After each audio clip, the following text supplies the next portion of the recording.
Hello everybody, it is me, Tyler McVicker from Valve News Network. How are you doing today? This is the first episode of Letting Off Steam.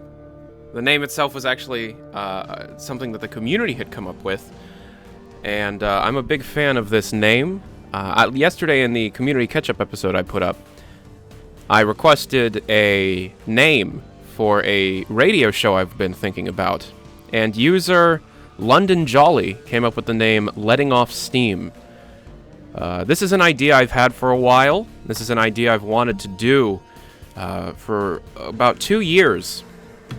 The idea came from live streams that I would do, where I would take question and answers before, playing a game or doing the true purpose of the live stream itself. But I always found that people stuck around longer for the question and answer sections more so than the gameplay sections. I mean, obviously there were fans of the gameplay sections. However, it seemed like there were a lot of people that loved asking questions about Valve and the greater gaming industry, gaming community, and just kind of getting my 2 cents on things, as if I'm kind of just ad-libbing an entire video, and also getting my speculations that I might not want to put in a video because of, some possible pushback or backlash that I might get. But here's the kicker. Here's what makes this different from anything that we've done before. This is a call-in. In the description of this live stream, there is a Discord server invite for the Letting Off Steam official Discord. Everything is being put together today. This was just, a lot of thinking went into it, but we put this Discord server together today, and essentially the point of it is, with the help of the moderators, Jackathan, Coolman, and Shadow, as of today, they will put you into contact directly with me, and you'll be able to ask me some questions. Now, there are some rules. Obviously, we don't want you trolling us, so you are required to have a registered phone number to your Discord account, and the moderators will pull you and permanently ban you if you do anything that is against the rules. You are supposed to be asking a question directly to me, and that's it. The Discord link is down in the description below, and if you don't want to talk to me directly, there is a new email down in the description below, tylernewsnetwork@gmail.com. And if you just want to email me a question, you can send me a question right there. We already have 13 questions sent to the email, and we also have quite a few people in the waiting room. I'm going to go back and forth between emails and the waiting room itself. I'm going to take call-ins and emails, and I'm going to start with an email. This email is from Ben Somers. Hey Tyler, do you think Valve will actually change their revenue share to compete with Epic Games? If not, why not?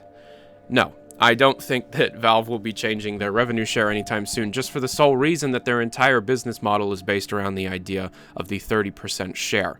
Now, the argument that you're going to see against the 30% share comes mostly from Epic and Discord. This was a recent discussion. Epic came out with their, I think it's like 12.5% if you're using UE4, and then out of nowhere, Valve changes their revenue share, but you need to be able to make something like $500,000 or $1 million for the percentage to change. Valve has owned Steam for years, and Valve has been operating on the idea of taking 30% of every revenue transaction that takes place on Steam for like 15 years, since Half-Life 2. And so because of that, and because of the fact that Gabe Newell has come out and said to, I think it was actually in my interview where he said that they don't have a budgetary process, and people don't believe that they don't have a budgetary process. They just spend money on what they think would increase employee efficiency or increase the workflow of their employees. And generally, they don't budget things out for games that they're developing, and generally, they don't budget anything at all. And so because of that, if they were to try and change their revenue share from 30% to something lower, that's the majority of the income Valve is seeing year on year. And if they were to try and compete and go to like 10%, go lower than Epic is going, you just lost 66% of total revenues brought in by Steam. Just like that, just to remain competitive. So even if they're attempting to remain quote-unquote competitive with Epic, it's not necessarily trying to just beat the number. It's more so trying to balance the amount of money you've already been making, and how much money you still anticipate making even with this new competitor. Versus, like, okay, so let's say Epic takes 10% of the Steam player base from Valve. They're only making 12.5% of the revenue from that 10%. Valve still keeps 90% at their already much larger 30%. It's just the entire system of Valve has organically baked itself because of the massive amounts of money that have come in through Steam. And obviously things like, Team Fortress 2, Csgo, Dota 2 have brought in quite a bit of money itself, and for any other game company that would be the entirety of their income. But they have Steam, and Steam is just so synonymous with the PC gaming platform and VR and Direct, and as much shit as we give Steam, because there are many, many problems, Steam is still the best possible thing that we could have currently. And I mean, Epic could try and overtake it, but Steam has so many random experimental features that Epic does not show any interest in. For example, Linux-based gaming, virtual reality, streaming, community marketplaces, community user-generated content that can, make community members money, and quite a bit of money, especially for like Dota 2 and CSGO creators. So I don't think they're ever going to change it. No, I think I stated this in a video. I think that it's going to be more of a feature battle. It's going to be more of a war of features. Everybody wanted that race to the bottom, and then all of a sudden we have Google and Apple coming out with their subscription-based services, so that's going to completely change how developers get paid. That's a whole other conversation. So now it's a feature battle, and Epic is very much behind on what Valve has, even though Valve technically had like a 15-year head start. So we're waiting for the new library. We have, pictures of the new library from their GDC talk and the few press outlets they gave previews to. And we're going to be seeing the new Steam library in the summer. And Epic, I think, has a Trello where they describe their roadmap for the next couple of years. And even in a year or two, they're not going to be anywhere near where Steam is in terms of features. However, that's definitely where they're aiming, and to be able to, supplant the time, to be able to like kind of hold people over, they're going for exclusives. That's why you have Control. Like, today it was announced that Remedy's Control is exclusive. You also have The Outer Worlds, which of course is a game that I'm hugely anticipated for, and I've been working on an Outer Worlds video since before they announced the Epic Games exclusivity deal. So, yeah. That's the answer. Thank you, Ben Somers, for that question. We're going to take a question. So real quick, I'm going to make sure that the hello. All right. So we're sitting in. I'm waiting for a moderator to bring in a user so that I can hear one of the questions that you could call in. If you want to be able to call in, use the Discord server down in the description below. I highly recommend trying to get into contact with me. I want to be able to hear your questions directly from you. I am in the call-in moderators, so if you can put someone in as soon as possible, and then I'll take a question. Excuse me, this is our first episode, so we're still trying to figure this out. How is everybody doing? How's everybody feeling today? Do you like this idea do you like this idea? Oh, hello. Hello. Why don't you introduce yourself? Hi, I'm Tom. Hi, Tom. How are you? I'm good. How are you doing? Good, thanks. So what's your question, Tom? What do you think to the new Steam library redesign? Just opinions of it generally? Yeah. I think there's a lot more they could have done with it, to be completely honest. I feel like what they showed off is really just it's an evolution, but it isn't a complete one. It's not 100% redesign. It still very much looks like the Steam library. It still very much looks like it's Steam. And I feel like if they truly want to be able to change the public's opinion of them, in the face of curation problems, rape day, etc., I do feel as if they probably want to try and give themselves a new identity. I do understand why they wouldn't. The Steam team is significantly smaller than people lead on to believe. Probably like 30 people at the most. And that's the biggest digital distribution of PC games platform in the entire world. And it's, it's 30 people against the world, and Valve is not very good at equipping those 30 people to be able to take on things like the UK Parliament and stuff. So, I do feel as if I expected something a bit bigger, a bit more, a bit different in terms of its appearance. And generally, I mean, we haven't had a chance to be able to try it. However, just based on looks alone, it does seem like it's not necessarily the biggest change that I would have wanted. No, it looks more modern though. It does look more modern, yeah, and I do like the idea of using box art to be able to show off a game. I like the different groupings of things. The feature set of it, I'm a big fan of, but I expected more for looks, but maybe, you know, that's what skins will do. Maybe we'll have, you know, future skins and, you know, with these new redesigns. All right, thank you very much, Tom, for calling in. All right, we're going to take a look. Enjoy the stream. Oh, thank you very much. Thank you. You too. We're going to take a look at an email. Our next email is from Liam Haney's. This is the guy that made the Tyler drilling into Gabe's head meme that is being used on the last couple videos ago's thumbnail. Do you believe Valve are trying to toy with the idea of brain implants honestly, or do you think it's a sly way of mentioning it? Do you think Valve gets the technology for brain stuff? Is it known? Is the research done within the offices? Okay. Do I think that Valve legitimately believes that they will sell brain implants? You see, this is a really difficult question because it's very difficult to read exactly what Valve's intentions are.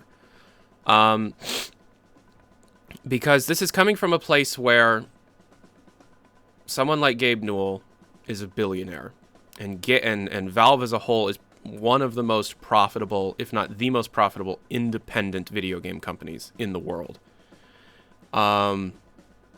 You can make the joke that it's every billionaire's dream to achieve immortality, you know, the thing that you can't buy, and, you know, the thing you can't run away from, the thing that money can't save you from, death or whatever. And that's a really philosophical conversation. But I've had conversations with Gray, Gabe Newell's eldest son. We live streamed it last year, where Gray talked about all this brain implant stuff a year ago.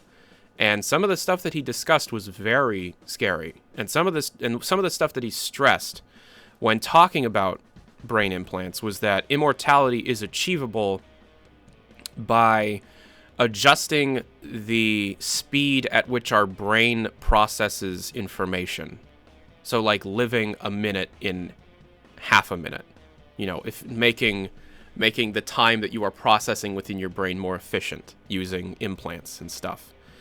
He was like, I mean, obviously, this is like hundreds of years off for things like that. But do I really believe that Gabe wants to sell implants to people? Brain implants, chips in people's brains. I don't know. I do believe that there's going to be a helmet 5 to 10 years sold by Valve. Maybe like their third or fourth VR headset will have BCI, you know, as part of the headset itself. I do think that there are a lot of benefits to the technology as long as it's not invasive and as long as you're being very private about the information that you're collecting from a person's mind. You know, there were a few things that were discussed in the GDC presentation, like being able to identify toxic players based on thoughts alone. I don't like to get political, but the idea of Valve enforcing thought crimes is kind of really not a good look. It's just not. It's the most Valve way of solving the cheater troll problem. Read their minds and have an algorithm take care of it instead of more moderators. Do I think they honestly want to sell people the brain implants? No. I do think that they are stating that it's easier right now to filter out the noise if you have a more direct connection to the brain. That's obvious.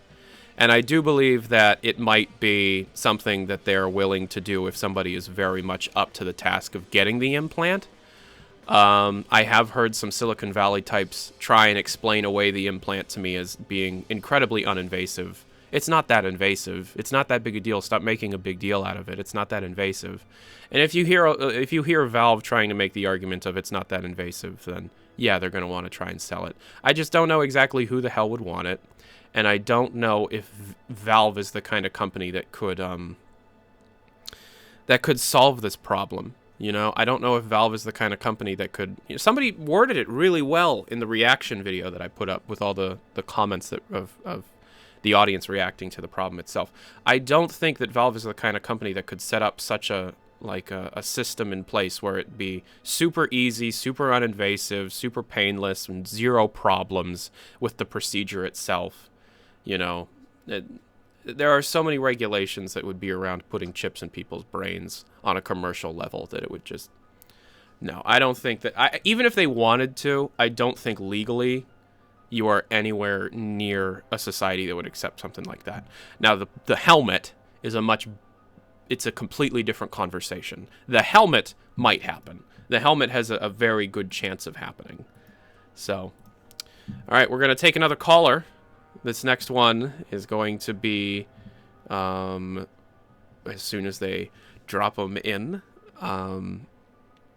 So, hello, Tyler. Hello, Magic. My question is regarding the Team Fortress 2 updates. Are there any recent news? Yeah, there is. Okay, so I'll talk about it under the assumption that everybody realizes that this isn't a full Valve News Network video, and I haven't had everything confirmed yet. The way that things work is if I'm able to talk, if I talk about something on a live stream, that means I've heard it and I want to discuss it, and that's the point of this. If you hear it in a video, I'm standing behind what I'm saying. Okay? That said, there's a couple things I've heard. I've discussed one of them before, talking about the Heavy's voice actor doing some voice work for Valve, and I have not been able to confirm if that voice work was for Dota, Artifact, or Team Fortress 2. But the Heavy's voice actor was at Valve, and he did do some voice work at Valve. I also haven't been able to confirm a pretty major piece of information. So I'm going to... speculation.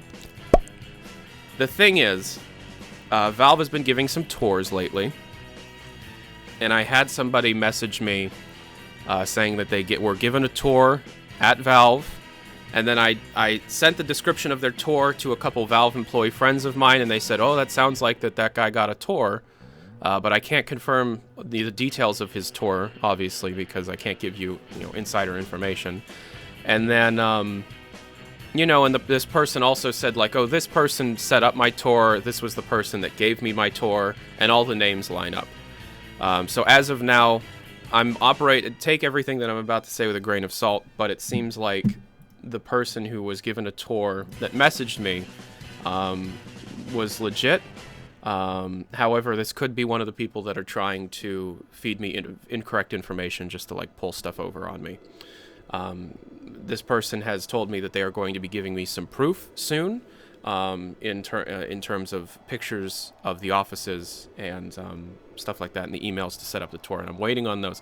However, what this person was told during their tour is that the Dota 2 team is about 25 to 30 people right now. The people on VR hardware, the actual hardware team, is about 30 people. There's about 80 people working on VR software right now, and that includes all in-development VR software, which is about right. That lines up. Everything that was just said there lines up. But then they also said that the Team Fortress 2 team currently is 15 people. That's the one piece of information I can't confirm. And that's the piece of information that I'm a little uncomfortable talking about, and that's the piece of information I want to be able to get out. That's the piece of information I want to confirm. That's what I'm working on. If the Team Fortress 2 team is actually 15 people, that's about the size that they were during the height of Jungle Inferno's development. We currently know they are developing a major update, and they have been developing a major update since the general idea is beginning of 2018. So we're at like over a year in development. And we are at the longest period of time without even a small patch. That said, we do know a couple of features that the team has promised in the past that we haven't seen. The team has promised man versus machine content sometime in the future. That was in an interview that I conducted. the team has promised that there will be a new community server system.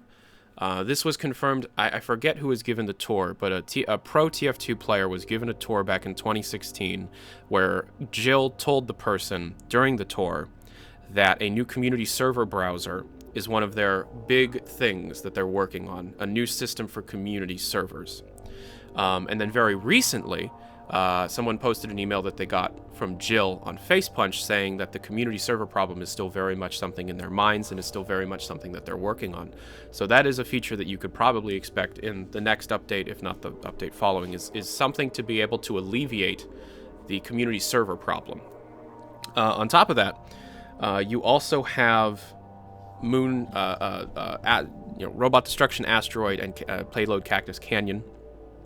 Given the specific...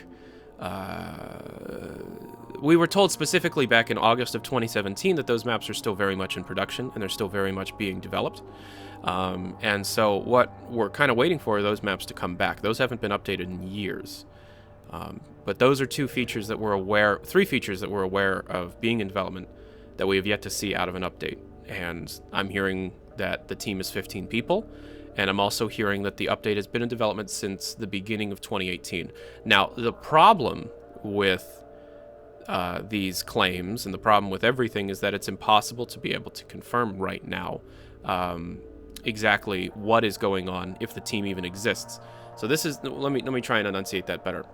The major problem with anything at Valve is that no matter what kind of confirmation you get on facts, they can always change. Right? So an update could have started in development in early 2018. And they, this tour, this person that went on this tour could have learned that, 15 people are on the Team Fortress 2 team. However, the team could disband at any moment. Anything can change, and because they're non-communicative about things, we would never officially learn. I would love for them to be able to have an end-of-life plan for Team Fortress 2. Dave Riller and Eric Smith want to go work on HLVR or something.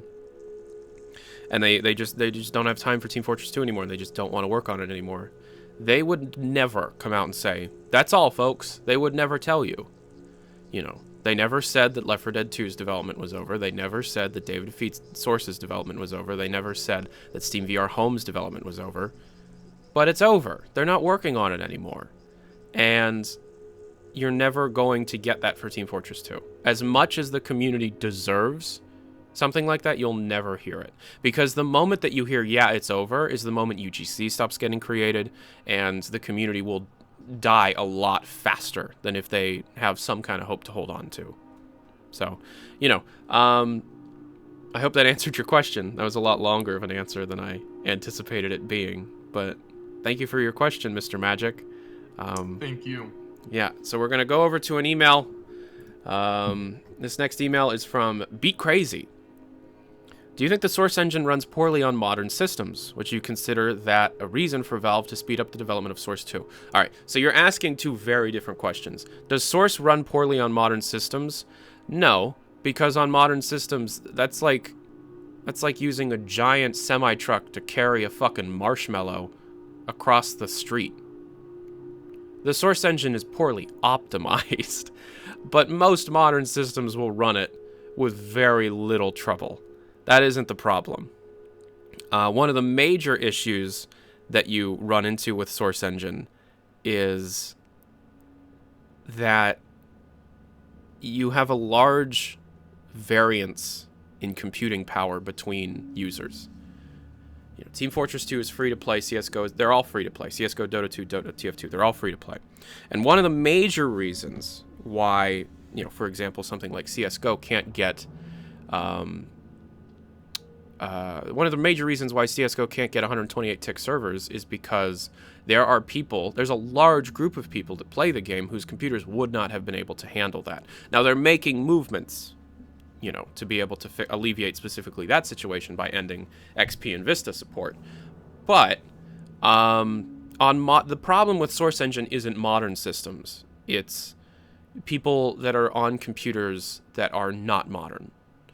Obviously, the engines are incredibly unoptimized, and the modern Source Engine games that we play actively, things like, Csgo, Dota 2, are just massive towers of duct tape. Roscott's, it's like, the Roscott thing of it's a tower of duct tape and all that, It totally is. That's a huge issue, is that it's a tower of duct tape. And it's not a problem at all. It's not a problem at all for modern systems. It just isn't, because it doesn't matter how complex or complicated a game can be. It's on a modern system, so it doesn't fucking matter. But it's incredibly unoptimized, so the further we get into the future, the harder it is for an older computer to be able to run Team Fortress 2. Back when I started playing TF2 on the computer, which was like 2009, I had an XP computer with like an old GeForce something in it from like 2003 that ran TF2 just fine. It ran it just fine. This was in 2009. However, by 2013, I had to install insane low graphics configuration files, only play on SV Pure 0 servers so that you could have the hatless mod and really low resolution textures. It's just over time, the game became harder and harder to run for PCs. And I'm sure it's still more resource intensive, it's just we have more resources, Now, the second part of that question of would I consider that a reason for Valve to speed up development of Source 2? No. That's a whole other can of worms. One of the major secrets of Source 2's early public appearances, back when Dota 2 Reborn came out, I think that was, 2015 when that happened? It ran an almost feature-complete version of Source 1 behind the scenes. And, obviously this has been changed over time. We now have SteamVR Home, we have Artifact. We're gonna have HLVR, but it's I don't know.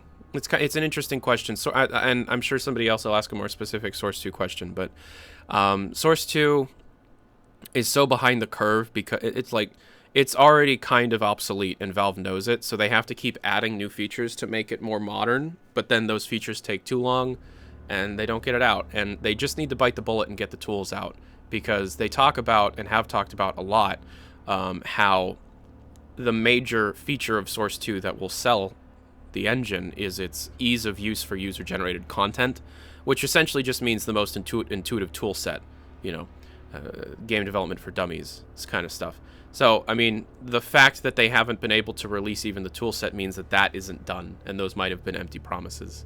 Source 2 is a mess. Gray Newell, the son of Gabe Newell, was given the runaround about Source 2. So no one knows about Source 2 completely. All right, let's take another caller. Waiting for a caller. Hello. Hi. Hey there, Tyler. I'm Patali. I have an important question. And I'll try to ask it as quickly and succinctly as possible. That's fine.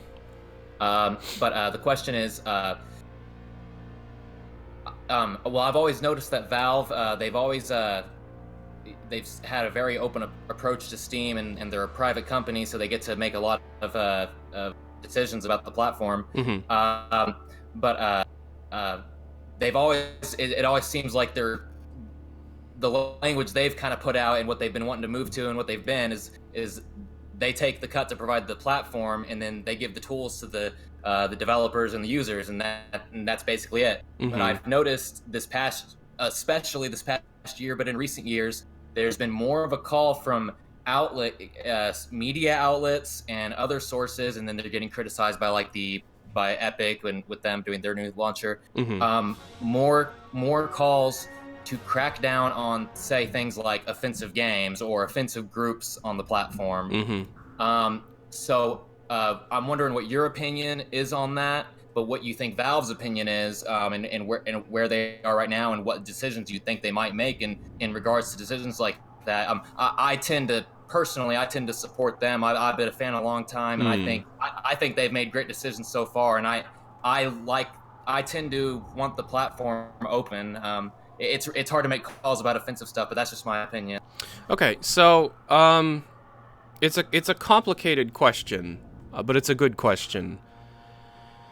So first of all, my opinion on how things should be handled on Steam is Valve shouldn't be as laissez-faire with everything if they truly wanted to be able to keep their market share, if they want to be able to evolve properly.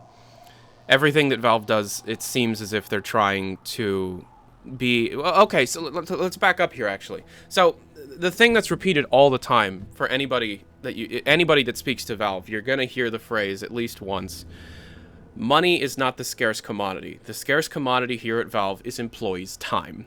And that is true. Money is no fucking object at Valve. They have so much they don't even know what to do with it right now. That's true. So they still want to try and keep they're still like have super high standards when it comes to hiring people, and that leads to about 300 to 350 people being at Valve at any given time.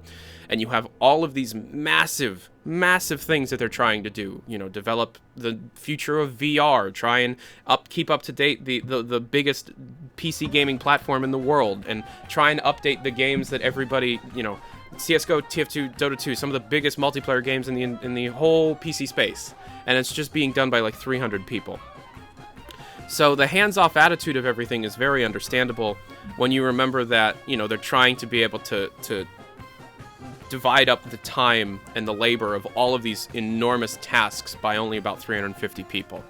That said, Valve would be able to fix almost every major curation issue and moderation issue with the Steam platform if they were willing to be able to hire just a group of people that are there just specifically to be Steam moderators in like a Steam support center.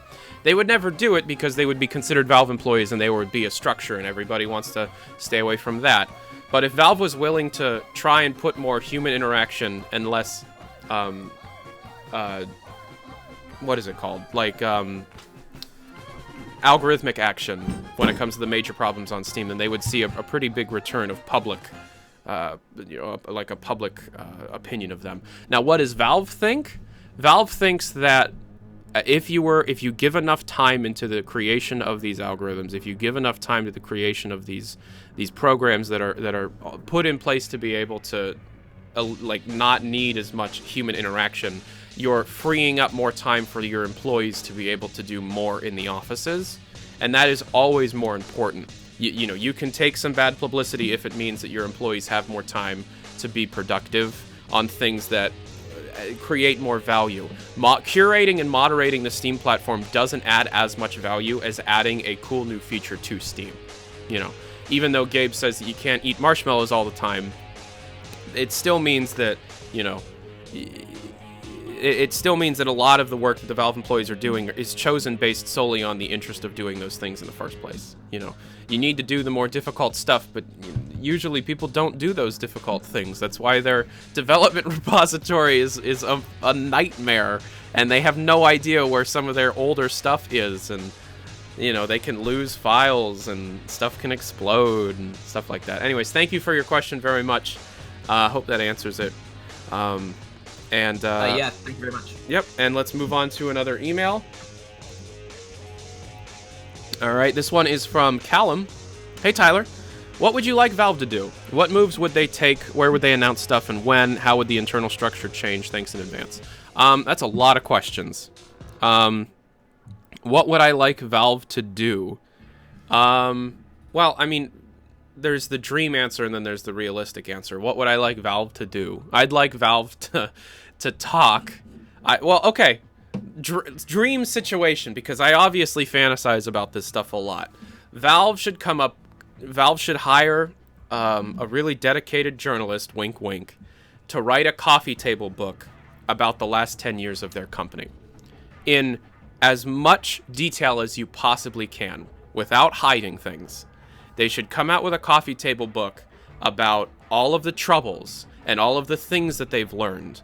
You know, because obviously they've run into major development problems of many different things, but through those development problems, there's a lot to be learned that a lot of other people could take value from, other developers. So I'd love to be able to see like a coffee table book, a series of documentaries or something about, you know, the nightmare period of their development, why things didn't happen. And then after that, once they get that out on the table, they just do like an expose interview where Gabe is just like, this is what we're currently working on. Things always can change, but right now, this is where we are at, so that people have more of a frame of reference when it comes to critiquing and trying to predict and things, you know, because there are people that are still operating on the idea that it's been 12 years since the last Half-Life game, even though that's not at all how it works, because that, you know, they developed up until 2015, so it's really only been 3 or 4 years since they really were in great, you know, heavy development of the last traditional Half-Life game, and they're working on a Half-Life game, and they have been for a long time. It's just in VR, you know, and I would love for them to back away from the cryptic, there's an answer in here, but it takes some thinking kind of ways of communicating, like how Gabe Newell will walk out on the Game Slice podcast back in 2015 and say something like, the only way we would make a traditional experience is if people and the company wanted to make it, which everybody took as, we're not making it right now, and it would be very difficult for that kind of situation to occur. When in reality, he was saying, yes, of course we're making things, but we're only making things because we want to make things, not because you want us to make things, you know. Just be more direct. And the thing is, the major argument against them being so direct is because people like me exist. Even if they're super direct, I'm still going to read into things. But the problem is, if they were communicative long enough, they would put me out of business, and I would be happy about that. Period. I just would. If they were communicative over the course of a year, they would make me obsolete, and I would not need to be here. I would move on to do other companies. I would do documentaries and beta stuff and community stuff, and I would stop trying to like prod all the time. And they would start being communicative, and the community actually gets what they want, you know. Excuse me, let me take a drink here. As of where would I like them to announce things? They already figured it out, and this is the funny thing about Valve. They've solved their problems, and I think they know they've solved their problems.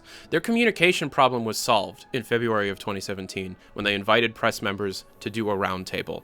I had the honor of being able to go to their first roundtable and participate in their first roundtable, and they haven't had one since. They might have technically had one kind of during the Artifact press event on March 9th, 2018, but they didn't open it to questions. It was just Gabe saying Artifact is the Half-Life 2 of card games, which is now a joke, obviously.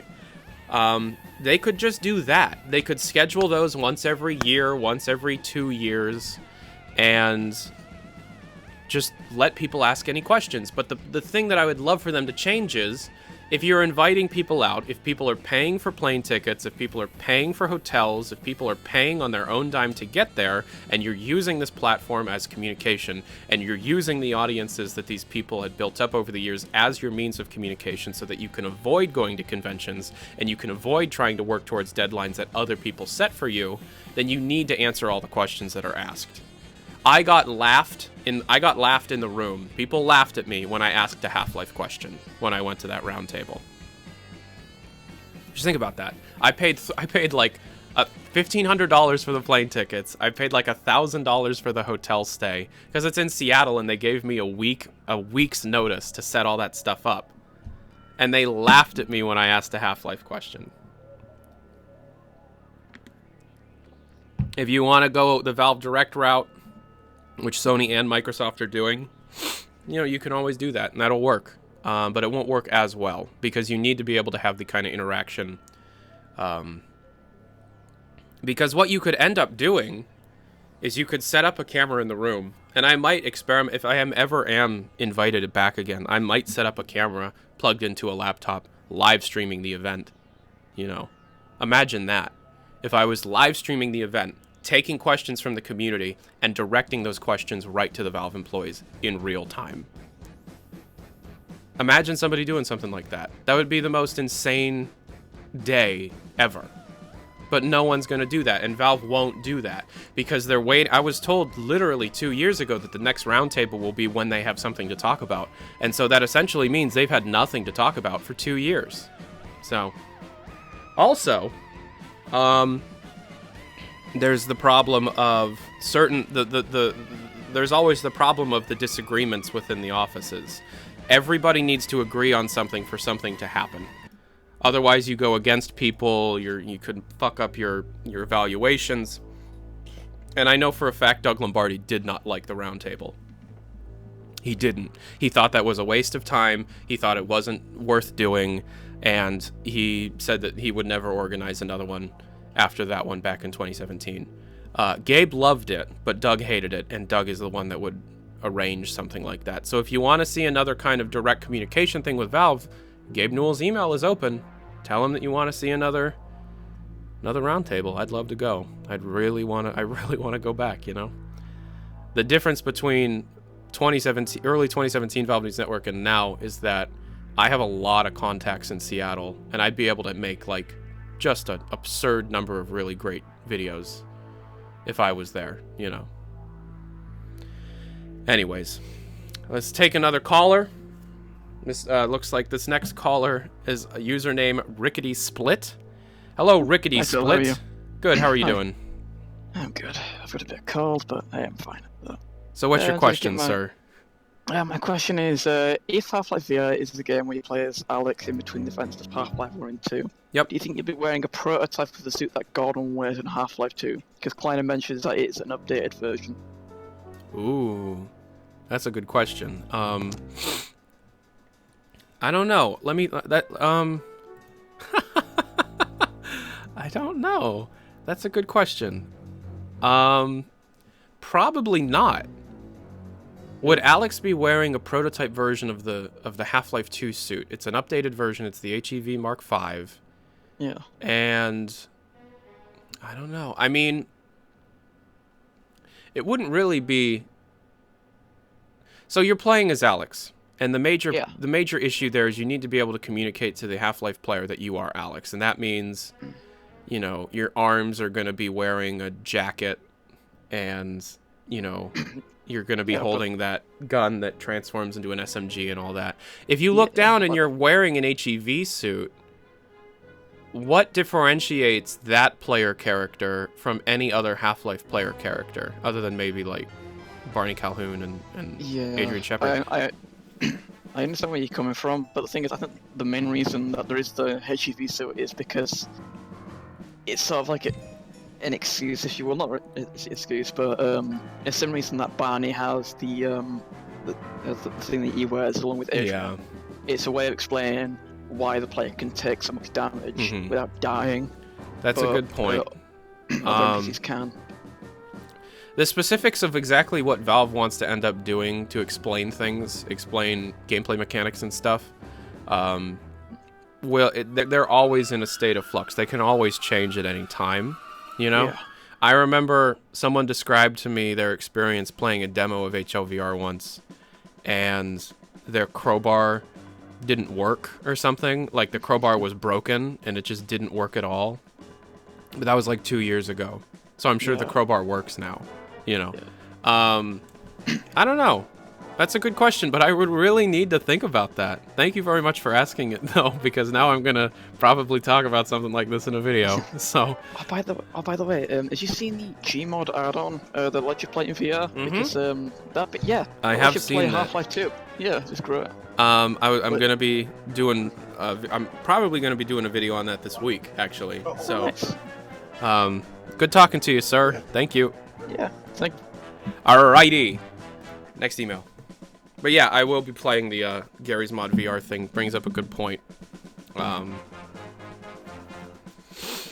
Next email. Fake Delta. Hey Tyler, you probably don't focus on covering Valve's Linux ventures a lot since a very small percentage of PC market share, and consequently your viewers. I'd like to know if there are any Linux-related plans that Valve has that you've heard of and haven't shared. Well, the current belief of what the trademark Valve Index is for is speculation. Valve Index is a trademark that was filed late last year, about keeping information on accessories and things. And people believe right now that what that is a test bed that essentially lists a more accurate system requirements on a game's Steam page for the sole purpose of being able to sell desktop, living room desktop replacement boxes that run on Linux, use Proton, and essentially tell you, based on what model of the box you own, if you're able to run the game, and actually keep you from buying certain games that your system is incapable of running. It also seems like it's going to be a type of feature to be able to try and keep away low optimized games and promote more optimization in game development, because it could lock out people from buying games if it's known that to not run on things other than like the top of the line systems like Fallout 76 when it came out, you know, because Steam already takes into consideration what your system is at if you fill out one of those hardware surveys. So what it could do is you could opt into Steam knowing what kind of graphics card, what kind of CPU, what kind of RAM you're using, what kind of hard drive, and essentially tell you, no, this game is not going to run on your computer, and we really wouldn't recommend buying it. And maybe even opting into a kind of system where it wouldn't allow you to even purchase the game that you're unable to run in the first place. So I don't know. That kind of like tangentially ties into Linux-based stuff. However, I don't know if the desktop replacement boxes, like the living room PC console type boxes, are still something that they are working on. There's a lot of rumors flying around about that, but the hardware team right now is very much focused on Knuckles and the HMD. So Proton obviously is some incredible work done at Valve, and they're one of the best promoters of Linux-based gaming. Done mostly to try and distance themselves away from a DirectX Microsoft-owned PC platform. That's why they're supporting Vulkan so much, etc. So I hope that answers that question. There's a lot of things going up in there, but I don't know. Yeah, thanks for asking that question. The next caller is a person by the name of Vanguard. Hello. Yeah. Hi, Tyler. I've been a fan for a while, and I've had a question about Source 2 and what sort of, what sort of a precedent Source set, and now that Source 2 kind of has to live up to, because Source kind of started a, let's say, a subgenre of FPS games. Games like Insurgency, Insurgency Sandstorm, and games like that. They started off as mods for Half-Life, and they were these fast-paced realistic shooters that sort of filled in a niche that wasn't there before Source was released. And now they've grown into popularity. And my question would be, what do you think that Source 2? Do you think Source 2 will be able to live up to that sort of status of being that jack of all trades engine where you can make anything on it? It's a good question, and no, unfortunately not. I don't. So a lot of Source Engine's clout, a lot of its history, and it's a highly praised engine. It's been around for years, 15, 16 years at this point, and it's still going strong. People are still playing it all the time, and there aren't many engines out there that could say something that says anything near that. Not only that, but Source Engine is an incredible movement-based engine. Obviously I'm incredibly biased, but I feel like the movement system of Source Engine is just significantly better than most engines out there. I'm kind of a fanboy for the Source Engine myself as well, so it's kind of, I agree with you, because I think it's probably one of the best physics systems out there.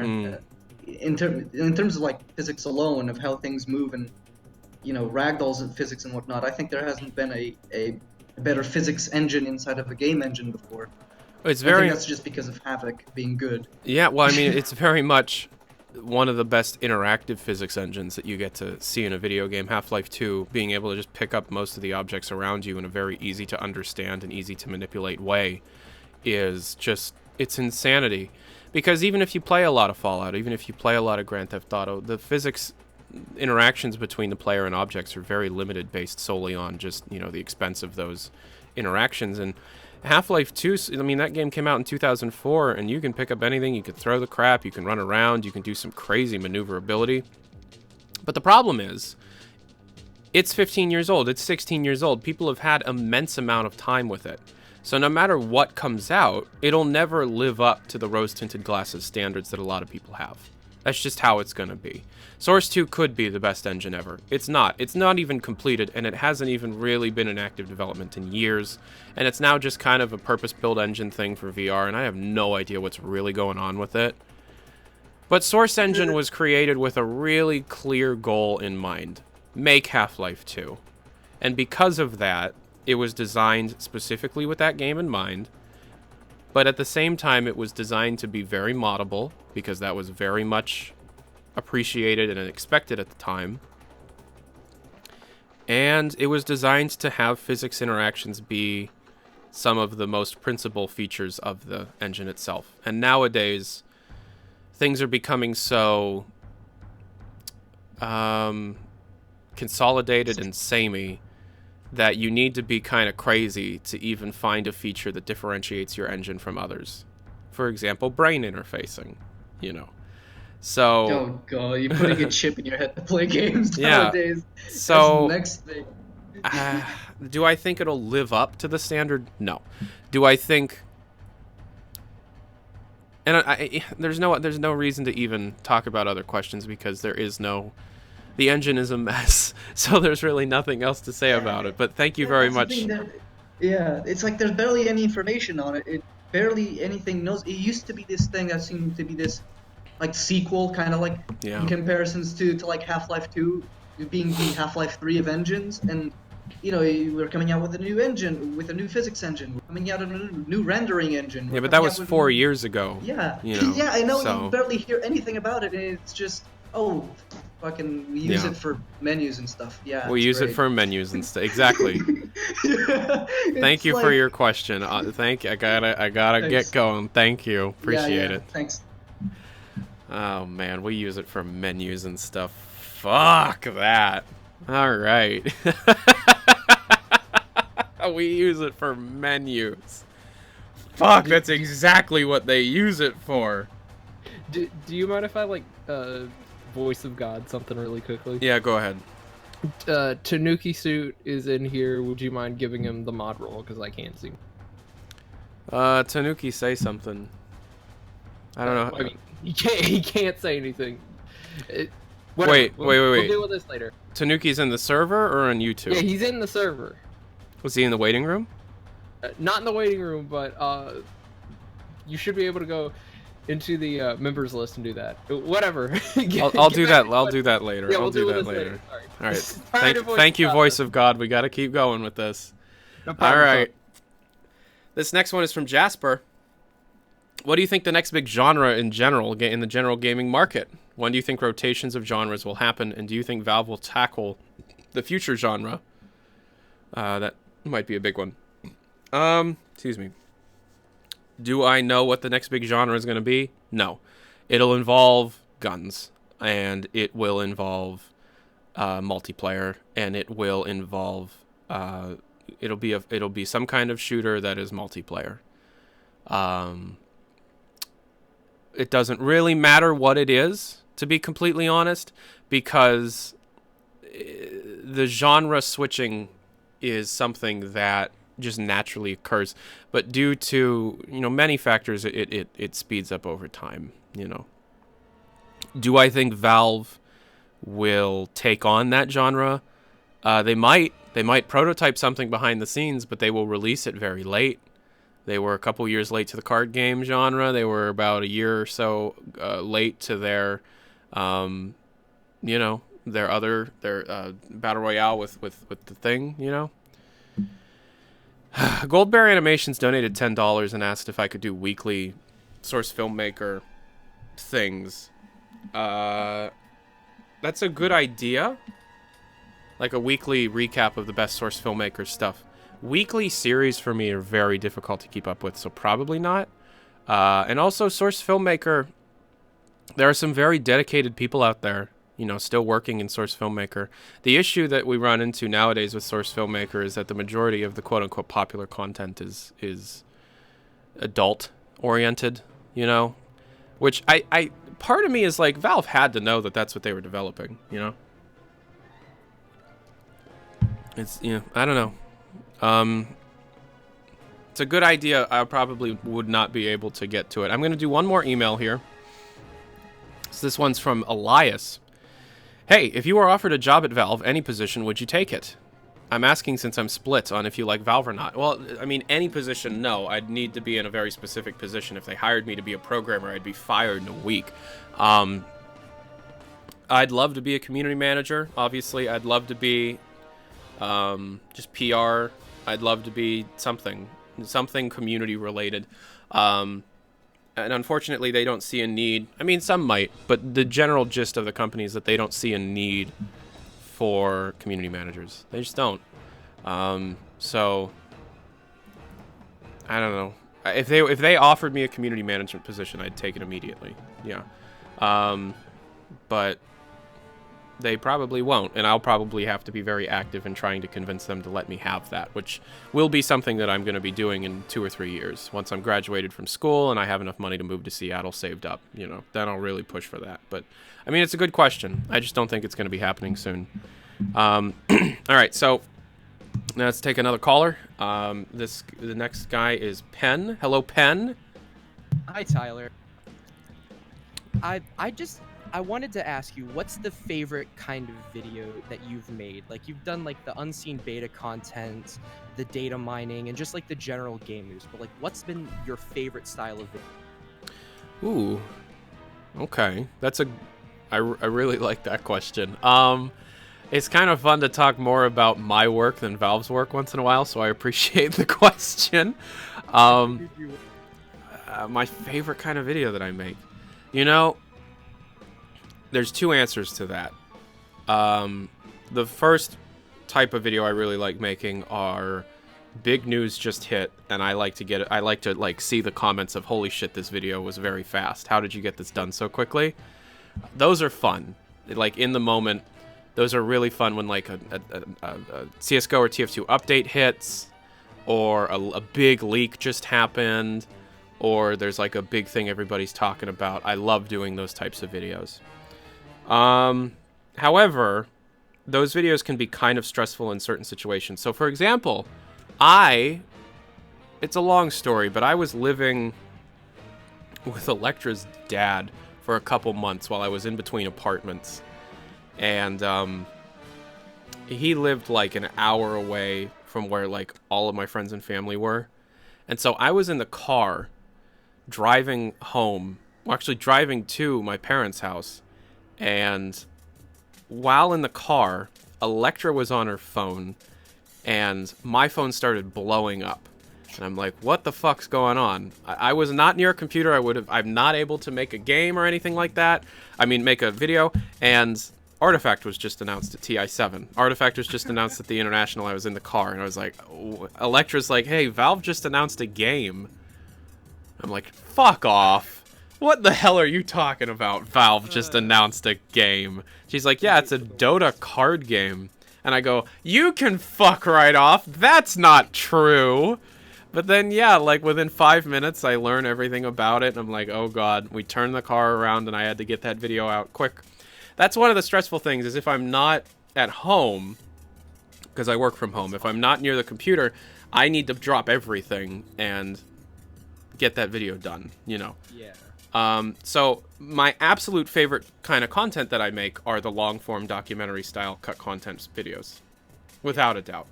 The history of Portal, the Half-Life 2 Aftermath release with the Half-Life 3 prototype levels, and and they're like my most viewed videos. So obviously they're everybody's favorite videos too. It's just those are very difficult to make.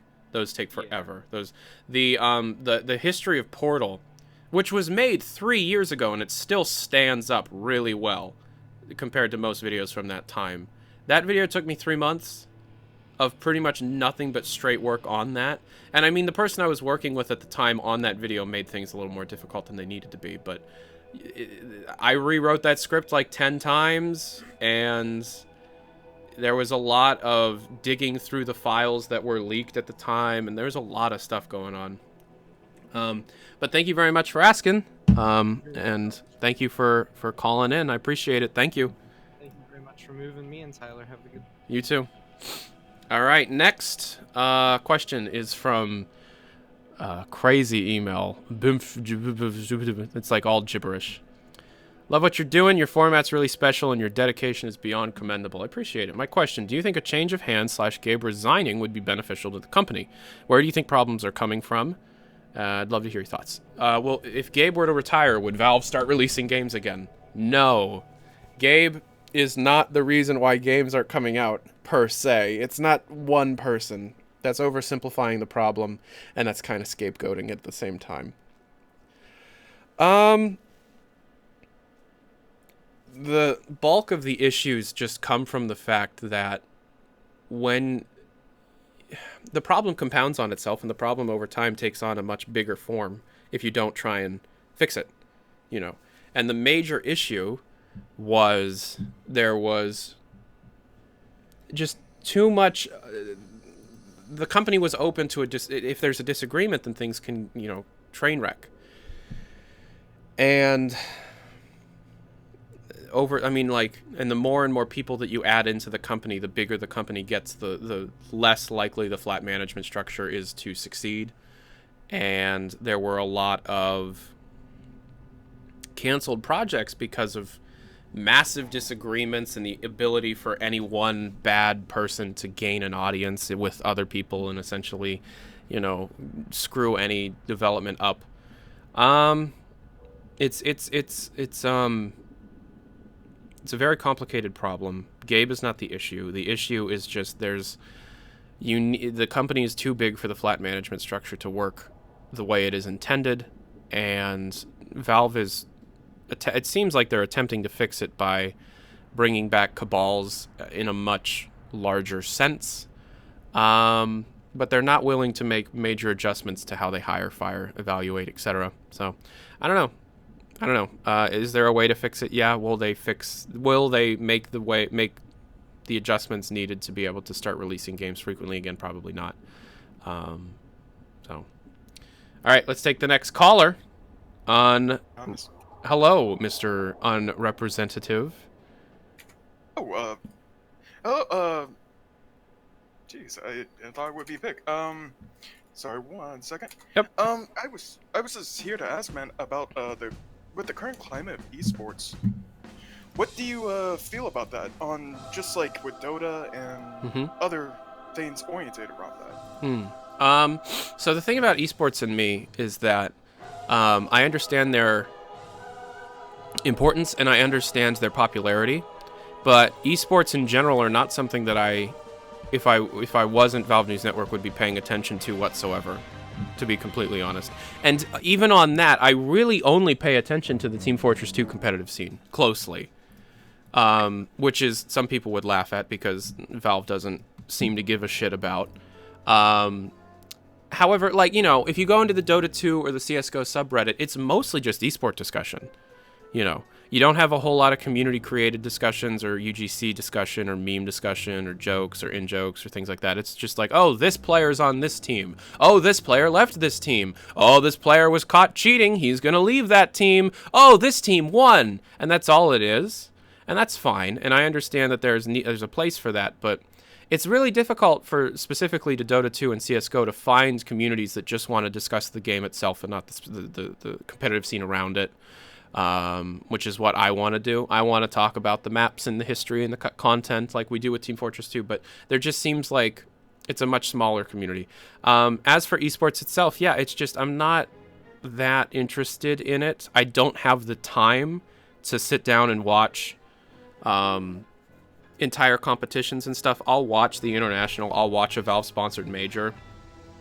But I don't have time to sit down and enjoy the whole thing like a lot of people do. I gotta write, I gotta research, I gotta make videos, I gotta email, I gotta go to school, I gotta spend time with my fiance, you know, if I want to keep that relationship going. It's just, I don't have time for it very much, and I'd like there to be a larger emphasis on discussion of the game itself, the content itself. There's just, you know, that very much takes a back seat on subreddits and forum threads about the game, you know. Thank you for the question, though. Thank you. All right, we're going to be taking another email. This one is from Julius. This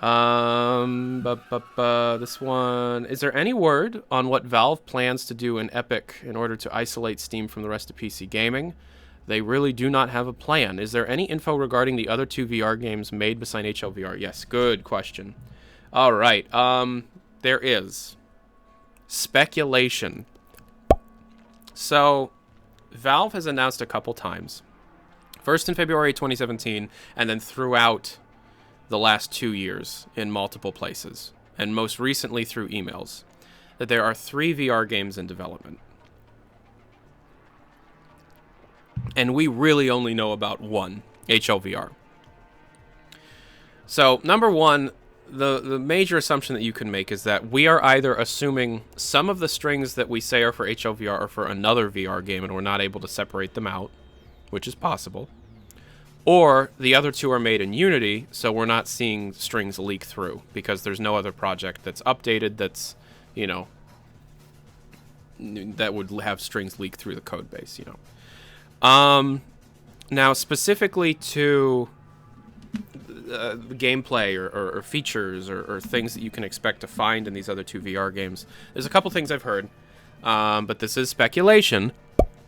You know, this I'm not gonna be discussing stuff like this if people take me seriously here. I'm just, you know, rumblings, things that I hear, etc. So there was a period of time where people were telling me that they had play tested a VR game at Valve, and 2 of these people specifically are very, very trustworthy. And for the longest time, I thought that they were talking about HLVR. One of the things that I heard a lot was that, yeah, I've played it, it's boring, I played it for a couple hours yesterday, I got bored. And I'm like, oh shit, HLVR is boring? It's just, no, it turns out that the game that this person had played is not HLVR, and it just, you know, it wasn't the type of game that they're interested in. And what I was told about this is one of the games, is that it's just as far along as HLVR, you know. So there's that. And this person, one of the people were like, oh, it might have been canned, it might have been shelved. And then a couple weeks later, they're like, oh, no, it wasn't. I just thought maybe it was shelved. The other thing that I'm hearing is cooperative Half-Life, asynchronous cooperative Half-Life stuff.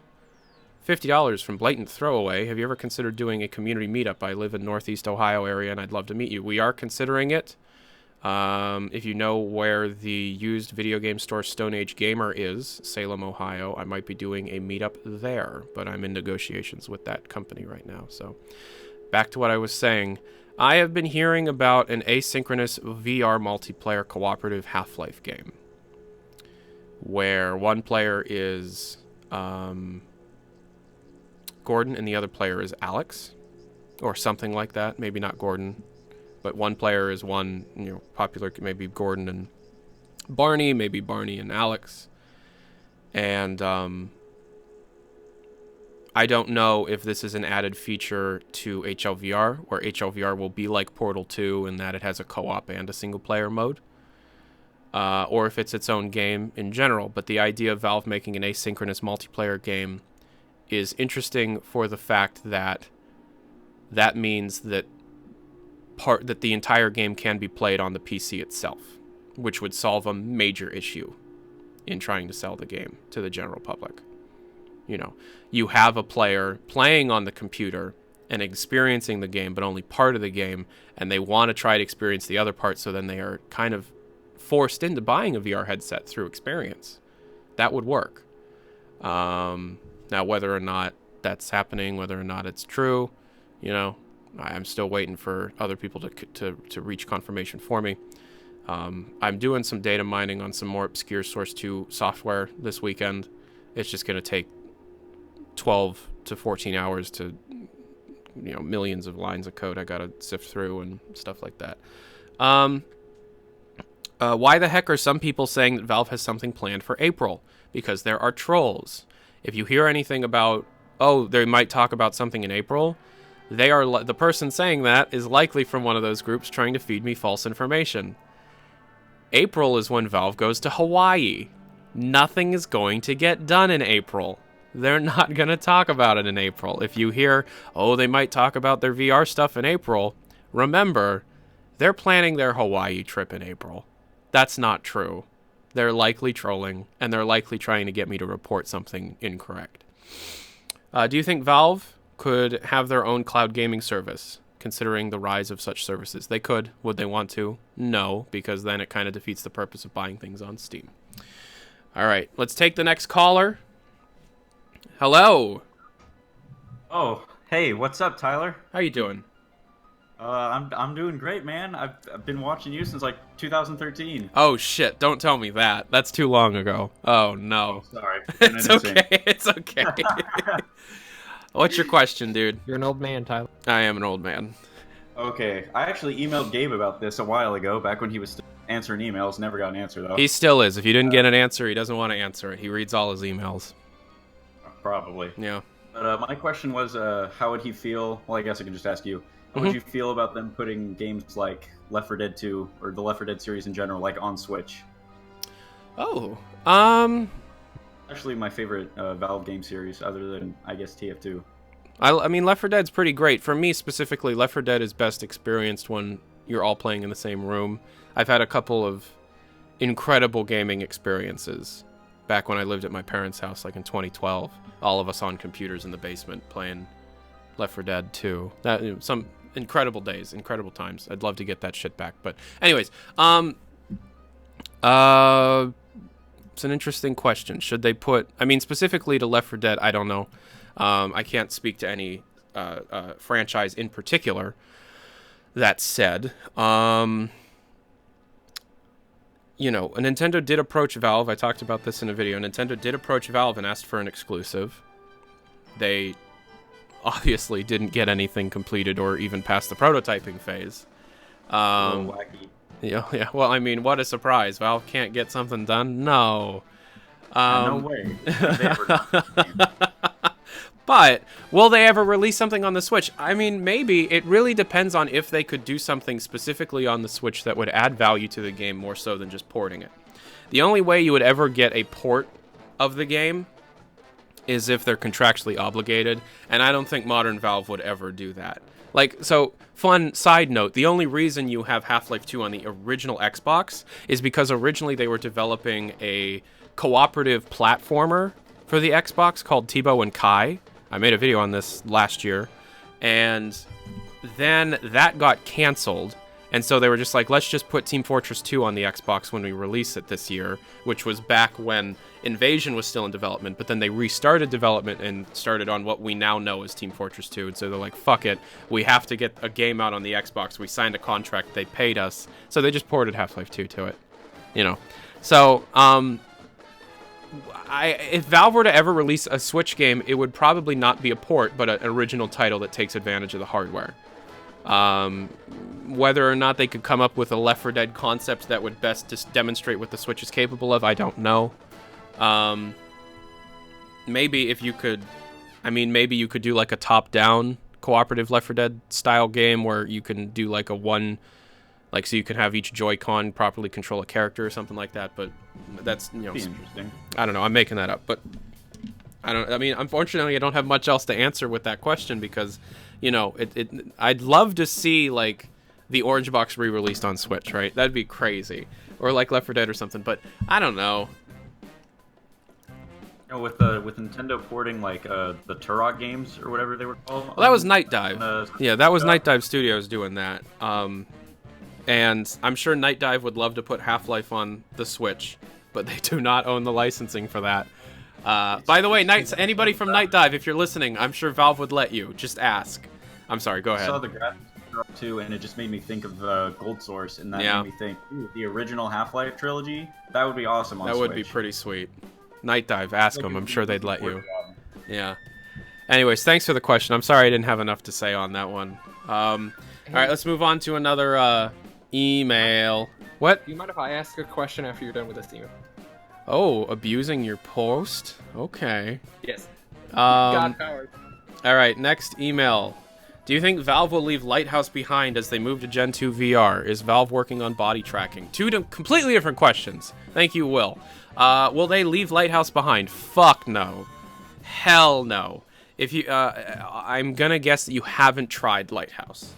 Lighthouse is by such large margins better than what is currently available with inside-out tracking. Even the headsets that aren't out yet, the Oculus Rift S, the Quest, you know, that HP headset that's coming out, the Lighthouse just so exceeds the tracking of it. Lighthouse is just how things should be done right now. Room scale is better. You can put your hands behind your back and they still track. So no, I do not think they're going to be removing Lighthouse, especially considering they have yet to fully release Generation 2 of Lighthouse, even though it's packaged with the Vive Pro. And plus, it's the knuckles, you'd have to completely redesign the knuckles for inside-out tracking, which they wouldn't do.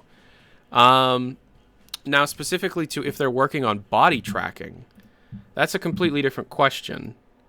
And maybe, I mean, they prototype stuff all the time, but you're likely referring to that video of those 3 quote-unquote VR YouTubers who got a closed-door meeting and showing of the Valve headset, which was fake and a troll, and everybody believed because they deleted it, and what if Valve told them to delete it? No, it was fake, that wasn't real, and the whole idea of cameras pointing down to the feet so that you can track feet using only cameras. No, that's not true. That doesn't mean that Valve's currently in development headset won't track body motions more so than hands. However, there's really nothing to go on other than the fact that SteamVR currently only supports finger tracking as the most finite tracking detail. SteamVR does not track feet. It does not offer tracking of feet. The best thing you could do is put like an ankle bracelet with a Vive, those like Vive tracker pucks, and then have software do that, but SteamVR directly wouldn't translate that to feet. So, I don't think so. All right, cool, man. What's your question? I actually asked this to Gabe, but got no response. What are some ways you think VR can become more accessible / appealing to the average consumer? Games. That's a fair answer. All right, next. No, I want to talk about that. The best. How did they sell the original Xbox? Halo. It's all games, and Gabe has stated this many times, but I forget. I don't remember the direct quote, but he said something like, "Lowering the price early of a piece of technology is the death of that technology. It's the dumbest thing you can do." And I mean, it'll really depend on how good HLVR is and the other 2 VR games. However, I mean, this is Valve, and they've been working on these for years. And I mean, regardless, it's still going to be one of the best. Regardless of gameplay, it's still going to be one of the best looking things on VR that you're going to have. Plus, with the knuckles, it's going to, demonstrate exactly what input devices should be and stuff like that. So, I mean, really, it's just make a game that when a general person sees it, they go, oh, okay, so this is why VR was important. Okay, I get it. Like, this is exactly what VR was made to do, blah, blah, blah. So, I don't know. Thank you, cool man. I'm going to do another email. What do you think is the best way of getting into the video game industry? Resources to learn game development, good ways of getting out an indie title, etc. Tucker, thank you for your question. I am not the right person to ask that because I am getting into the game industry in a completely different way. You're talking about game development. I'm more of a reporter and writer, etc. Community management, public relations, marketing, that kind of thing. But I guess the one thing I would say is learn absolutely as much about the industry as you possibly can. The history, the mistakes, etc. And I'm sorry I don't have a better answer for that question. Let's take another caller. This guy's named Big Drinks. Hey, Big Drinks. Hey, Tyler. What's up, dude? I'm a big fan of your content, bro. Appreciate it. Thank you. I just want to know, I'm a big fan of your drink. how can you survive in this field that you're in now after so long with a company like Valve? Because let's be honest, Valve does not give you anything to hold on to. Out of every company you could have possibly picked to report on, I think you picked the worst one. I mean, I did. You know, granted, you started a company back, your channel back in like, what, 2011? 2012? 2011. When Portal 2 came out. So you were like this little starry-eyed child thinking, cool, this company's just released an awesome game. It's going to be amazing. I'm going to report on all their new releases from now on. And then you just got complete radio silence. So I know we all feel bad for you, bro, but we appreciate everything. That's exactly what happened, yeah. So, what do you think makes Valve so special? Why have you lashed onto them for so long, and why do you still care about reporting about them after so many years, when they have given you no reason to really care? That's a complicated question, but it's a very good one. So you're exactly right. I started the channel right after Portal 2 came out, and I started the channel because during the development of Portal 2, from about 2009 until the game came out in April of 2011, I was on the Steam user forums, I was on Reddit, I was checking I was doing Google searches past 24 hours, I was looking for any mention of Portal 2, because I was obsessed with Portal 1, and I wanted to know absolutely everything about Portal 2 before it came out. I wanted to play it as soon as possible. So I was essentially doing Valve News Network from about 2009 onward, but I wasn't doing any public reports. I was just making little, Word documents on my computer about here's everything I learned this week, here's an update for myself, here's all the videos, here's all the cool stuff I can read, here's some email, and I was just doing everything. And I was just so incredibly excited for Portal 2 for like a year and a half as soon as they announced it with the initial ARG and all that.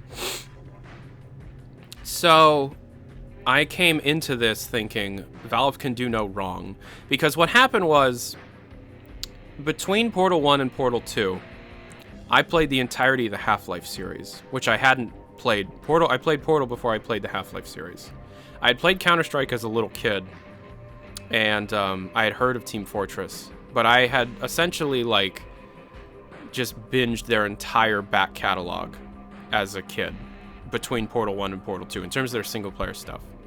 And so I was riding the high of fucking Office Complex and Root Canal and No Mercy and, speedrunning Portal all the time and kind of participating in the Thinking with Portal's community and the My Aperture Labs community and playing nothing but mods and maps and just doing a bunch of stuff like crazy, and that's all I was doing. And eventually I was like, I'm gathering up all this information, I'm learning about all this stuff. What if I were to just publish these things I was writing up for myself?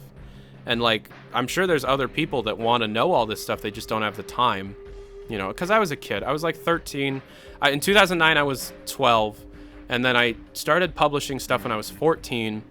And I was obviously excited for Half-Life 3. I was obviously excited for, the next Portal or whatever would come out of Left 4 Dead.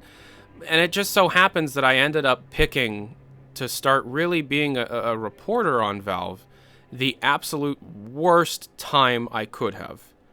Because Portal 2 was very much the end of how things were done traditionally.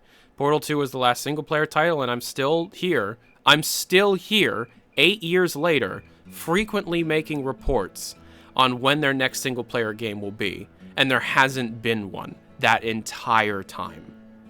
So why am I still doing it? Do I still see Valve as this special company? Fuck no. Not at all. But what happened was, I was optimistic about things up until probably 2015. I was optimistic about things probably up until about 4 years ago, and then I started getting a little more jaded, and as time went on, I became more and more jaded, but what ended up happening was I gained an audience for Valve. right? And I used Valve News Network as a ticket to be able to move out of my parents' house because I was in a bit of an abusive situation growing up and I didn't have the best childhood, etc. And I love the Valve community more than anything, because if it wasn't for the Valve community, I would be shit out of my fucking luck. I would be really bad off. And it's given me a lot of professional direction, and it's taught me a lot of really valuable skills. And it's given me an audience. It's allowed me to talk about things that I still care about. I just don't I hold it in as high regard anymore. You know, the more and more I learn about Valve, the less and less I hold them in high regard. That's just kind of how it is. And I'm not going to stop what I'm doing because I've learned too much. I know too much. I'm too good at this to just stop. You know? And I know that we're getting close to HLVR, and as long as they don't cancel it, we will get a single-player game. They could cancel it at any moment. That'll be a fun video to make, because I do have a couple people that have told me that if it ever does get canceled, they will let me know. As of now, it hasn't been canceled. If it ever does get canceled, you will hear it from me, and we're waiting for it. I am expanding outwards. The channel is now called Tyler McVicker. I am making Nintendo videos. I am making Bethesda videos. I'm working on a video about the history of fucking Wario. I'm working on a video about everything that we learned, and we will learn about Doom Eternal, and I'm doing another one for the Outer Worlds. I'm excited about other games. I'm playing other games, and I'm getting a lot better. A lot of people like to pin the idea of me being mentally unstable, kind of crazy and socially inept because of all of this Valve stuff, how they've made me crazy, and how, you know, Valve News Network's Downward Spiral is a very highly viewed video or whatever.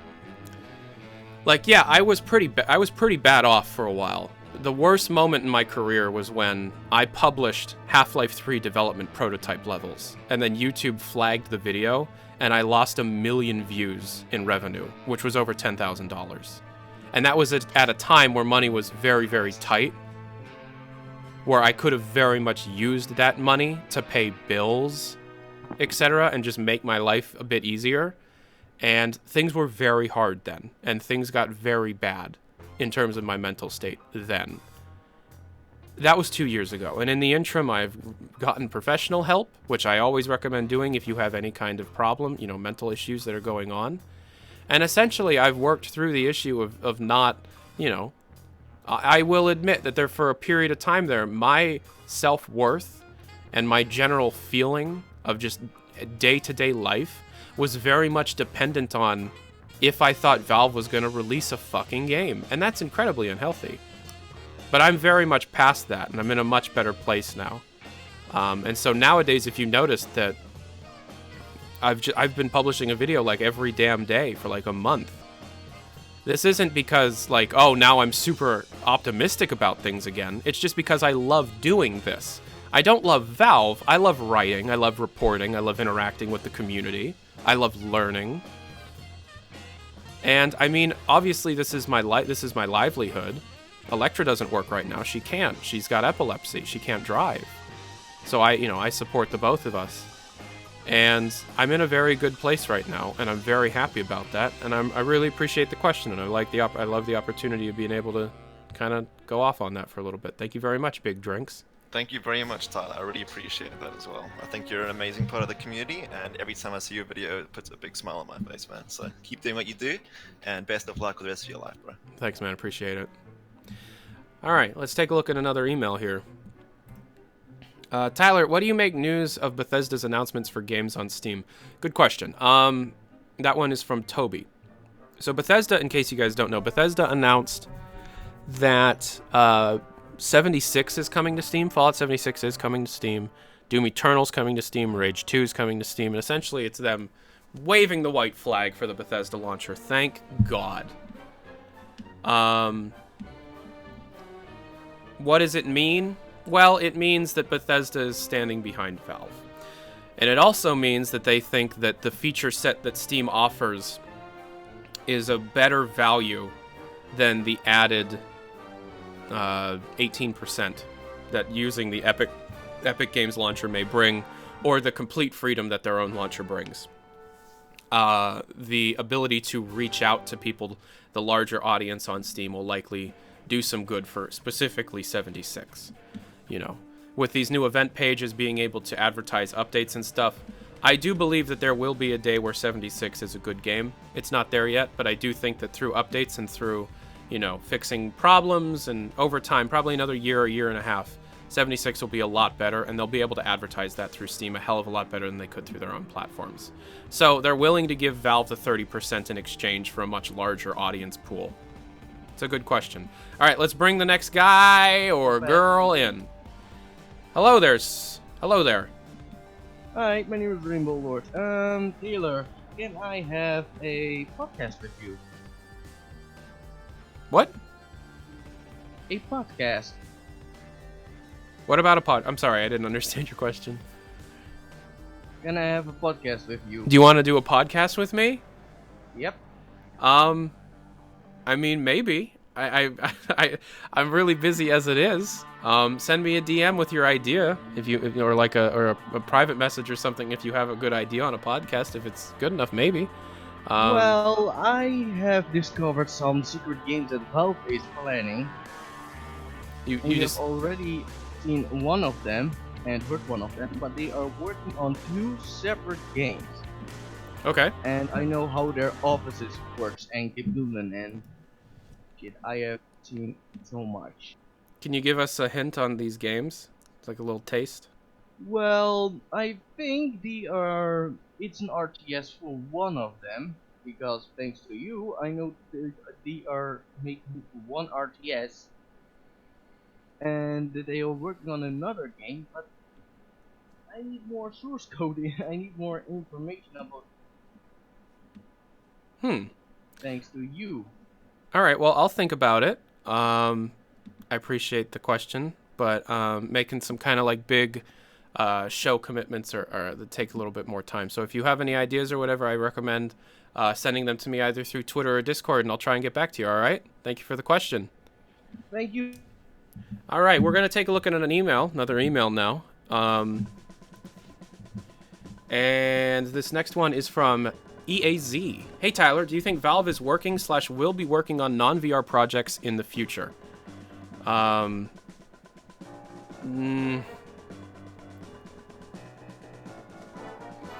That's a good question. It really depends what you mean. Obviously, yes, but I know you're asking, are they working on non-VR games in the future? New ones. Yes, they are. They're always prototyping. Right now, I'm sure none of them are in active development, but once, you know, if the VR games either get released or shelved, then other work will start to come in. I don't know if we'll ever get a traditional single-player game in the Half-Life 2 sense anytime soon. It could very much happen. It could happen one day, but right now, I don't think so.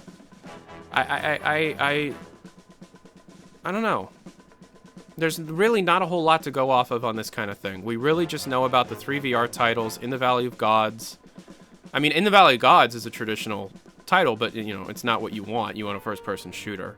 Then you have the big Artifact update. You've got a big TF2 update coming out next year or so. You got Danger Zone getting frequent updates. I don't know.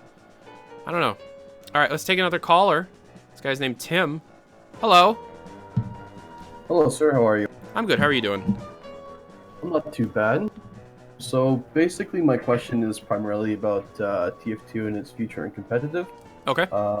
Yeah. So less so for the in-game comp, but more so in terms of like the alternative modes of competitive that have been out like much longer. Mm-hmm. Like given the amounts of both players and playable leagues in general have gone down at if you look at the numbers for like Facet's Pugs, like they're nearly dead. Mm-hmm. And I want to play them, but they're nearly dead. Mm-hmm. And the only primary way to play competitive Pugs currently is TF2 Center, and there are also some alternatives, but they're either exclusive or you don't know about them because it's word of mouth. Mm-hmm. And then in terms of competitive leagues, the numbers are going down everywhere. And the last real hurrah is RGL with like 6 different leagues, and then each league having about 7 to 8 divisions, and each division having like 10 to 20 teams. That's basically it. Like you're either playing a pug on an already established website like TF2 Center, or RGL. Like that's about the size of it, and then there's some remnants in UGC. So what do you think? How much longer do you think TF2 has in terms of competitive? Well, it's a good question, but it's unfortunately a very complicated one because it's very much up to Valve. It could end within the next 2 years. It could. The Faceit pool could completely dry up. The official competitive mode is already a joke. It's been for a while. And, you know, TF2 Center's pretty good.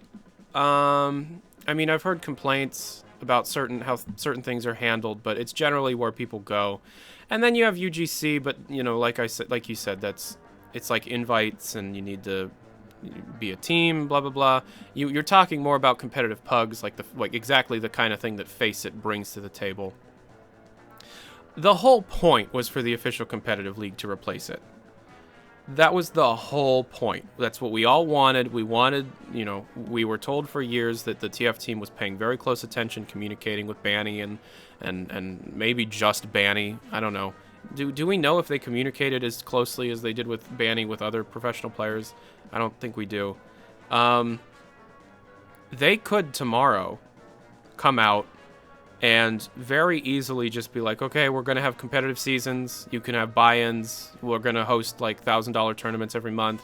Very, very easily they could do something like that. They don't value the competitive scene. They just don't. They proved that by just how poorly they implemented the competitive mode the first time, and then how long it took them to fix it, and then how little they've been policing it. Because right now competitive is just spin bots and like an hour-long wait times and turbine, and it's not great. Faceit is great, especially what Banny was trying to do, but now there's just not a whole lot of players around. The answer to the simple answer to the question is it's dependent on if Valve wants to try and help it. If they do nothing, you have about 2 years left. If they become more of an active entity, it could live on for as long as they possibly want it to. They've already proven that Team Fortress 2 is a game that will last the test of time. Quote, it's everybody has been claiming it's a dead game for like 5-6 years at this point, and that's not true. You have like 20,000-30,000 people playing at any given time in active servers. You know, negating the possible trade bots and stuff in the actual Steam player number count. They have a huge player number count. The Artifact team would kill for Team Fortress 2's player count, and it's completely dependent on how much effort Valve wants to put into it, how much communication they're willing to put into it, which they've already proven is very little, if any. So, I'm sorry that I don't have a better, more positive answer to that question. No, that's good. Like, I agree with you. I think it's like you see it with CSGO. You put some money in it where people are interested, and then there's just more interest in general. Yeah. And that's what brings it in, is more people. So, yeah. Money is the best incentive, I think. Yeah, I mean, it's just Valve needs to put some money and some features, and if they don't, it will die a couple years. I agree. Yeah. Well, thank you very much for asking the question. I appreciate it. No problem. Let's take a look at another email. We're going to be winding this down. We've got about another 15 minutes left of this show. Yeah, let's take a look at an email here. Hi. What are the possibilities of Peabody and Atlas joining Smash, Ice Climbers style? This is from Nathan. Okay, so the question is, the cooperative robots from Portal 2, Peabody and Atlas, what are the possibilities that those two could be a single fighter in Super Smash Bros. Ultimate, like Ice Climbers? I'm going to say 0%. Very, very little percent. Even if, Smash... they somehow get a computer, a PC game, icon or mascot into Smash Brothers. First of all, you need a game on a Nintendo platform at all for them to consider you. I'm fairly sure. Like, because even all the third-party fighters in Smash right now, you can still play some of their games, or they were known at one time for being on the Nintendo platforms. If, they put out a title, if Valve puts out a Switch title, then yeah, maybe. But it wouldn't be, even if they were to add in a Valve fighter, I don't think there is any chance you could get a Peabody Atlas combo fighter like Ice Climbers. Ice Climbers is such a technical, like it's the one thing that can cause the game to dip down in frame rate, right? So I don't think so. If you were to get it, it would be the heavy. It would be Gordon Freeman. That'd be it. You know. You do have Cloud and Joker. That's true. I'm fairly certain you're going to get Persona 5 on Switch eventually. And they've already re-released Final Fantasy VII on the Switch. So, doesn't really work there. All right, I'm going to be taking the final caller. This is the final caller. Let's bring him in. Hello, you are the final caller. Oh, am I? Okay. Greetings from Finland. My question is about the Source 2 engine is kind of old. Yeah. And they know all the Steam users' hardware they use in Steam, and their future games are all gonna be in VR. I don't know. And they released like the Artifact card game, and I think my question is: do you think Steam is still ahead of the time, and they're just waiting for the Steam users because they have all the data they have, and they're just waiting for regular people's hardware to like get on the point they expect them to have? Huh. That's a good question. I don't know. I mean, that would be really interesting if that ended up being the case. However, I feel like Source 2 has been in development for so long. Like, there's evidence of this engine starting development in 2008. Yes.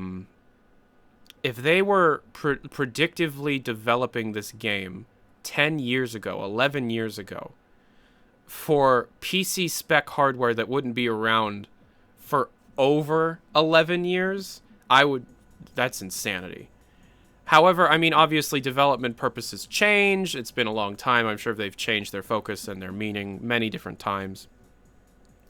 I mean, but it's like it's Valve. Valve likes to be experimental. No, I know, and they do, and you're right. But I do feel like the reason why we don't have Source 2 is more of a mismanagement thing. It's more of a, they couldn't get the main title they were developing for it out for a long time. And so because of that, the engine was never given its purpose to finalize, and then that happens so many times in a row that you have a bunch of unfinished projects, specialty code, written on top of its base, and it's just impossible to be able to do anything. So you either need to completely clean it up and then make a game for it, or there's no reason to release the thing. HLVR might be the thing that releases the SDK, because there's a lot of rumors going around that HLVR will be a moddable experience. However, I mean, it's an excellent idea. I really don't think that that's what's going on. Like, they're waiting for computer hardware to catch up. That'd be really interesting, and it would be an excellent explanation for the wait. I really don't think it's that, unfortunately. Thank you for the question, though. Yeah, thanks. All right, so that was the last call-in. We're going to do one more email, and then I'm going to be doing some closing remarks. This one's from Roof Designer. What do you think about the Half-Life 3 fan game? The Closure, Boreal LF, Project Borealis, Project AC, the Half-Life 3 map pack. Well, and then Vance. Yeah, there's... I haven't heard of the Half-Life 3 map pack. I don't know what that is, unless you're talking about my thing. I have differing opinions of each of them. The Closure is a joke. I know that the people that worked on it gave a lot of effort, but have you played that? Have you played that mod? I might do like a Hunt Down the Freeman style stream where I play through the whole thing. That mod's insane. Boreal Aleph, I'm actually about to do a big interview with their team on Wednesday, and that video should be out Thursday. My opinions of Boreal Aleph, I'm going to keep behind the scenes until after I do my big report on them. Same goes for Project Borealis. Anybody listening from the Project Borealis team, you know, if you want to do an interview and have a big report on your game, I'm open to doing it. I don't know what Project AC is, and I don't know what the HL3 map pack is. That said, overall, what do I think of it? I think it's an incredibly ambitious goal for any of them. And I think that for any of these to release... I mean, the Closure's out, but, you know, that was 2016 when it came out. Boreal LF and Project Borealis, specifically, very ambitious goal. to make a Valve quality, essentially episode 3. Essentially, it's to make episode 3. Take, Epistle 3 and turn it into a game. And, yeah, I mean, it's difficult. It's one of the most difficult things. Valve hasn't been able to do it. If the community can do it, you deserve to be hired. Period. Because Valve wasn't able to do it. So I don't know. Obviously, I have a lot more to say, but it's more on specifics for each individual title, I don't know. All right, so anyways, thank you guys for coming out. Thank you guys for participating in this experiment. This has been the first episode of Letting Off Steam. I'd love to know your opinions of it. This will be uploaded onto YouTube very soon, very shortly. And this counts as my video for today. Tonight I'm going to be working on a video about Team Fortress 2 Classic, and that report should be published tomorrow. So thank you very much for watching. I'd love to hear your opinions on all this. If there's anything that you'd like to be able to see out of this type of show, I'd love to hear it. And I don't know how often I'm going to be doing this. Maybe once a week, maybe once a month, maybe once every few months. I don't know. But I had a lot of fun. Oh, I do have one last question. All right, cool, man. Go ahead. Yeah, I'm going to McDonald's. Do you want anything? I'm vegetarian now. Oh, okay. You fuck. Anyways, I love you guys. I hope you had a good time, and I hope you guys liked it. Peace and hair grease. Anyways, thank you very much for watching. If you want to be able to get real-time news out of me, you can follow my Twitter or my Discord. Link to that down in the description below. And thank you very much for watching. I'm Tyler McVicker. This is Valve News Network. Have a good day. Adios.